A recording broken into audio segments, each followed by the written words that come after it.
1, 2, 3, 4, 5.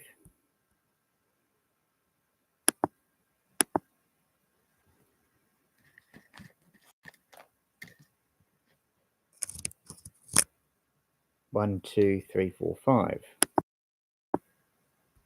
1, 2, 3, 4, 5.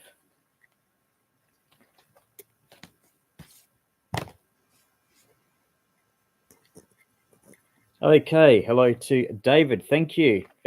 Glad that we've got audio and up to 13 viewers. And why have 2 people actually given it a thumbs up? You're very generous. I haven't really said anything of substance, but anyway, good to have you all watching. Well, about to go down to the letterbox because had a look through the entries for the book giveaway competition. So so there's some winners from that. I know I did have 4 prizes, but well, I looked at entries and anyway, I've been a bit flexible with things. So there's actually 1, 2, 3, 4, 5, 6. So yeah, I'll announce the winners shortly. But first of all, thanks for entrants who have who participated, and it was basically I announced it was for Australian viewers only because of the postal charges. But anyway, the idea was in 50 words or fewer. I think the question was, why were these books useful? And there are some books there, like there's Drew Diamond, a couple of those books, some old ETI circuit books, an antenna book, and 1 or 2 others. So some good prizes there. And anyway, let's announce the winners. That's right. First of all, some entrants didn't quite follow the rules, didn't read what I'd said. 1 was outside Australia. Some wrote much more than 50 words. Sorry, but I excluded your entries as it wouldn't be fair on the others. So, but then I looked at quite a few of the others, and you deliberately kept it down to 49 or 50 words. So that was great. And well, we have here, I've sealed the envelope, so can't actually tell what I've put in which. But anyway, just going off this stack, a winner here is Paul Webb in Harlem, Queensland. Now, it's quite thin, this book. I think it might be the antenna book, possibly. So I'm just guessing that's what that is. So I'll post these off, and hopefully later this week, early next week, whenever postage delivery is between here and your location, a book prize is coming your way. Okay, next one we have Phil Zeman of South Penrith. Now, this is a bit heavier. Now, maybe there's 2 books, or maybe it's just 1. Maybe it's one of the Drew Diamond books. Anyway, don't know. Now, Max Eastick of Murray in Gippsland. Now, I know that you're getting some scouts into electronics, so yeah, I think you'll find a couple of books in here to help you with that. So you'll be getting those pretty soon. So thanks for putting in an entry, Max. Brian Mullen. Now, is this 1 book or 2 books? I think it might be 2 of the thinner books. Maybe it's the ETI books. Anyway, I noticed that some in their entries mentioned that that they like antennas or certain types of projects. So I've tried to tie that in. So hopefully with the winners, you'll get something that's useful too. But anyway, congratulations to Brian Mullen of Humpty Doo in the Northern Territory. So something will be coming your way soon. Jack VK3YE of Nerang, Queensland. You're also getting something. Anyway, forgot what it is, but yeah, you'll be getting a book prize.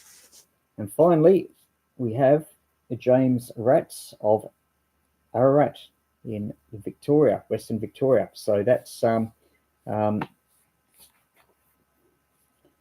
type of book is this? Anyway, you are number 6. So congratulations to you. I didn't bother about first, second, third, or whatever. I just put the books in, to what I thought was most of interest. So yeah, there's our 6 book prizes that will be posted off soon. So thanks all for entering, and letting me know if you like, this type of competition. Maybe even, what about a handheld transceiver competition? Would that work? Anyway, let me know, and maybe we can do something there. So yeah, a whole load of book prizes will be posted soon. Anyway, that's really what the main point of this live stream. If there are any Q&As, then hello to Jordan, tongue-in-cheek, hello to you, and Jason as well, and Tom. Glad that you're watching also, and we're up to 10 viewers. So yeah, if any Q&As, otherwise we might make this a short one.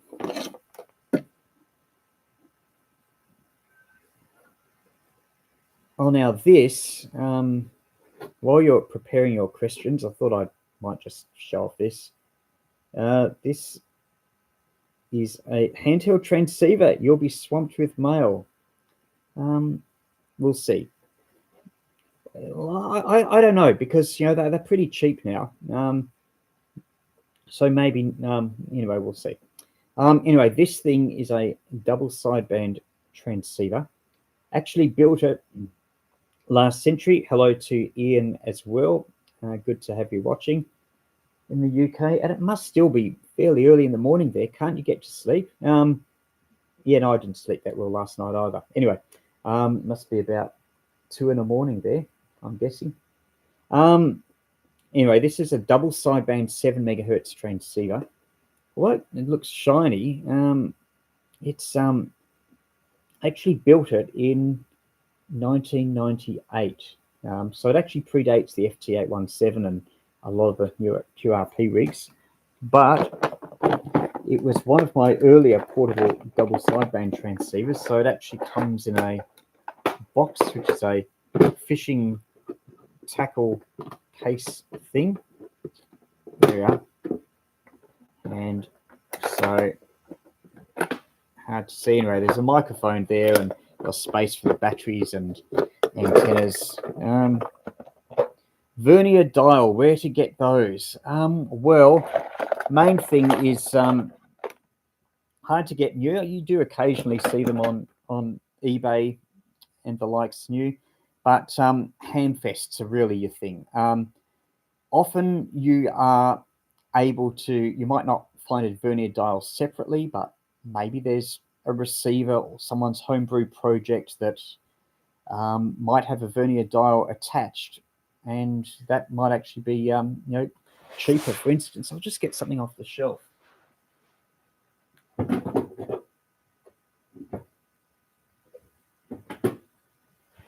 Like this. I haven't used it a lot, but this is a homebrew 80 meter CW transceiver, VFO controlled. Anyway, that I can't remember. It came at a Hamfest. Anyway, it probably would have only been maybe $10 or $15. But anyway, as you can see, it's got a nice vernier dial built in. So getting something that someone's built, even if it doesn't work, might be cheaper than finding a vernier dial on its own, possibly.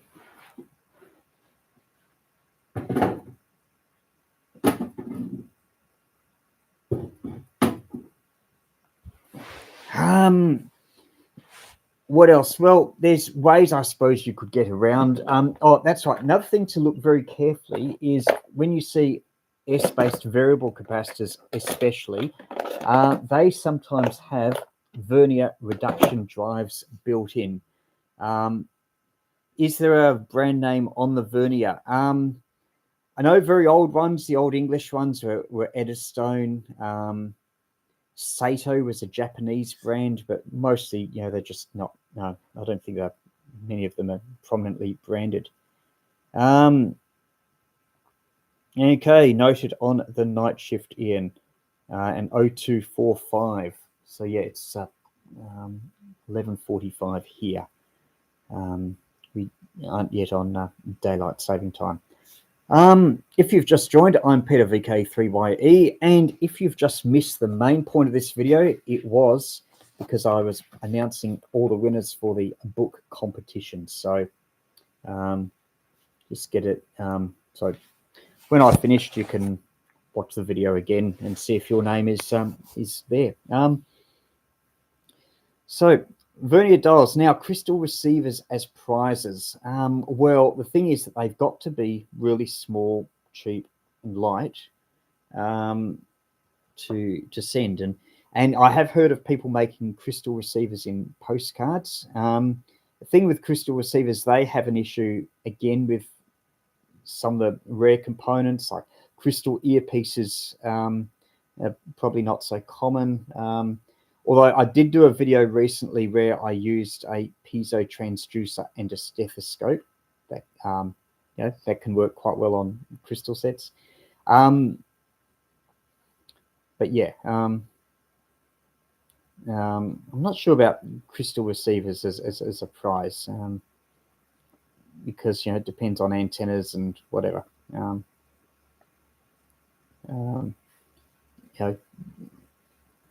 Some people, if they're far in the country, they might not hear anything at all. Anyway, something to think about. Okay. If you've just joined, I'm Peter VK3YE, and with any questions and answers. Otherwise, we'll make this short.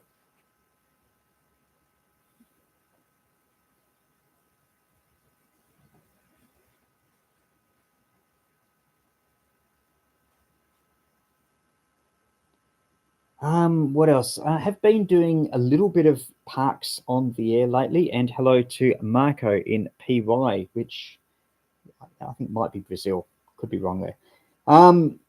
Anyway, the yeah, some quite good conditions on HF. 15 meters has been surprisingly good. I worked a parks on the air station, G station. I forgot his call sign, but anyway, he was chasing worldwide WWFF, and he was just using, I think, 70 watts. Oh, tongue in cheek, I bought 3 Maxitronics kits from Altronic as gifts. No one was able to get a signal, including myself.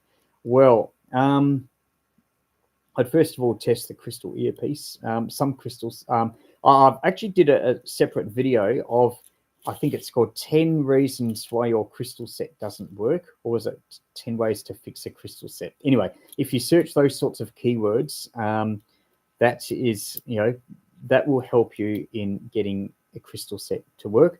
But yeah, no, I've had good results with Maxitronic kits. I'm just trying to think. I don't know if I've ever built the crystal set, but the science fair ones, seem to be okay. But then, I've got a reasonable size antenna and an earth. Earth is really important, and I'm in a metropolitan area, so there's stations that are within, or nearest station I think is about 15 kilometers away, and there's others more like 50 or 60, and they're powerful ABC stations, so they will easily drive a crystal set. Talking about crystal sets, what else? I had one somewhere on the shelf. Yeah, I'll just get it. And this has been the subject of a previous video. This is a crystal set that doesn't even have a variable capacitor. It uses sliding in coils. And hello to Chris Wilson as well. Food morning. Yes, I think it is. So it is almost lunchtime here. So yeah, with the sliding coils, because the way that the inductances buck or reinforce each other, you can get two different tuning ranges just by swapping the inner coil. And I have done a video demonstrating this. The other thing is, if we hold it closer up, you can see there's in about the middle of the screen, there's a switch, and that switches over capacitors, because I've got a lower value of capacitor. I think it's about 470 picofarad, and then another one at 1,000, so that when you switch in the different capacitors, you get different ends of the band. And so when you combine it with your varying your coil, you can cover pretty much the whole broadcast band. And there's a transformer there, a power transformer, so that can drive low impedance headphones okay. And somewhere in this is a germanium diode, which you can possibly see. So so that's one type of crystal set that works surprisingly well. And if you've just joined, I'm Peter VK3YE, and I am live. Now, there were reports of an aurora, and apparently HF conditions at the moment aren't so good. Hopefully they'll pick up. In fact, there are people that have taken pictures of the aurora just at the end of the pier that I, 10 minutes walk from here, but I was a bit lazy last night and didn't go down there. Anyway, Jason has, I've made the simple set and it works nice from Las Vegas. So, yep, great that you've got good results. Have you tried a 100-volt line transformer for matching headphones? I haven't, but I can't see why it wouldn't work, provided that there's, one winding that's lots of turns and one winding that's not so many. So there's a good impedance step down. Then, yep, should be okay.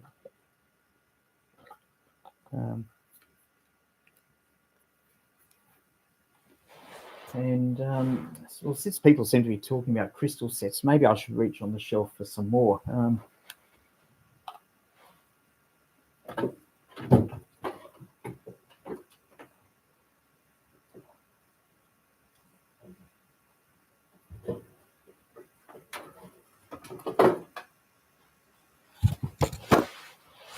Because this was one, this was part of a crystal set. This was the antenna coupling part of it, and although it's built on a circuit board, that's just for support.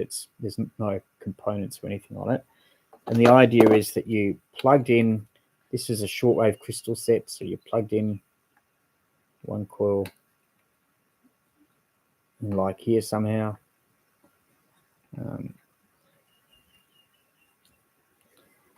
So you had your antenna coupling through there. Okay, Grant Willis worked out that the 15-watt Altronics line transformer makes an almost perfect output transformer for a pair of 6 BQ5s EL84. So there you are, possibility there. What I had here was, there's two variable capacitors and two pieces of just printed circuit board there.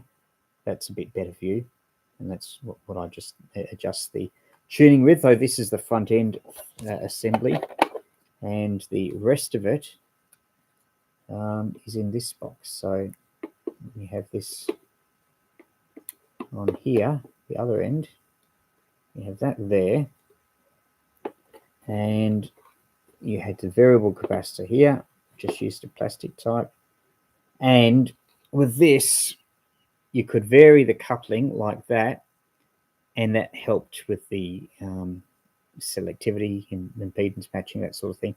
And I have demonstrated. I have done a couple of videos. I started with a very basic version, and then I pictured this unit. So this could receive amateur signals on 80 meters, but you had to have a beat frequency oscillator to receive SSB. And I did have one transistor I think it was one transistor as an audio amplifier. But if you've got one transistor as a beat frequency oscillator on 3.5 megahertz. Needs to be frequency agile, and one transistor can drive a crystal earpiece in the audio. Then you'll hear amateur signals on 80 meters with this sort of setup.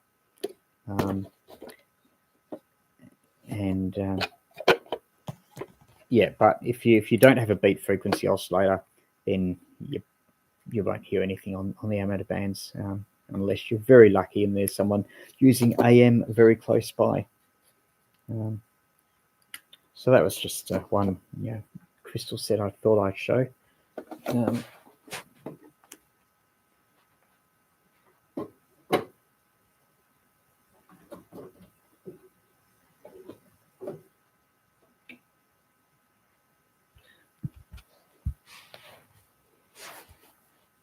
Not quite a crystal set, but this is one of the projects. Now, some of the book prizes do have FM transmitters.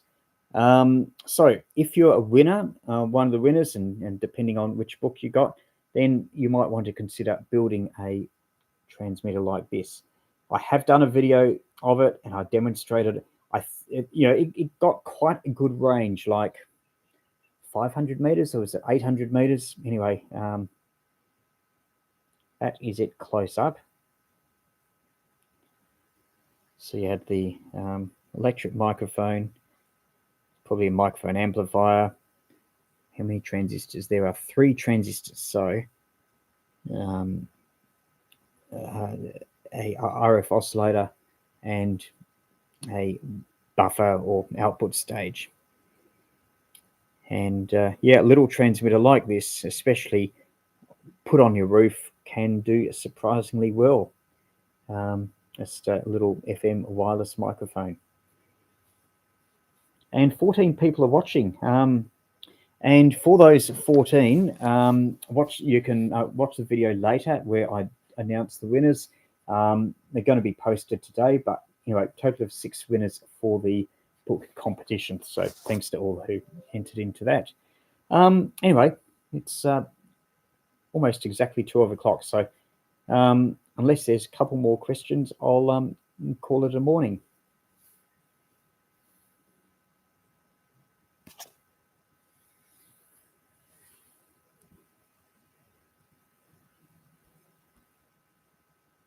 All right, that's it. Thanks for watching, and enjoy your rest of the day.